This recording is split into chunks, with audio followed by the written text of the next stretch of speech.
அப்படி உங்க பிள்ளைகளுக்கு நீங்க போதிக்கும்படி கர்த்தர் உங்களிடத்துல என்னிடத்துல எதிர்பார்க்கிறாரு. பொய் நாவு கர்த்தருக்கு அருவருப்பானது என்கிற ஒரு வார்த்தை எடுத்து யார் பொய் சொன்னாங்கன்றத பைபிள்ல பார்க்கணும். அனனியா சப்பீரால் பாருங்க, சொத்துக்காக கர்த்தர் சமூகத்தில் பொய் சொன்னாங்க. கர்த்தருக்கு அது அருவருப்பா இருந்தபடினால் அவர்களை கர்த்தர் ஆசீர்வதிக்க முடியல.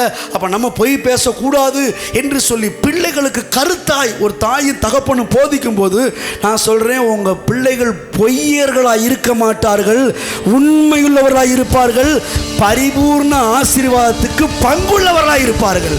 பைபிள் சொல்லுது, பொய் நாவு கர்த்தருக்கு அருவருப்பானது, உண்மையுள்ளவன் பரிபூர்ண ஆசீர்வாதங்களை பெற்றுக்கொள்ளுவான்.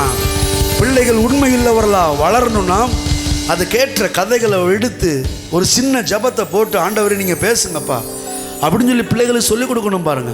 அப்படி உங்க பிள்ளைகளுக்கு நீங்க போதிக்கும்படி கர்த்தர் உங்களிடத்துல என்னிடத்துல எதிர்பார்க்கிறாரு.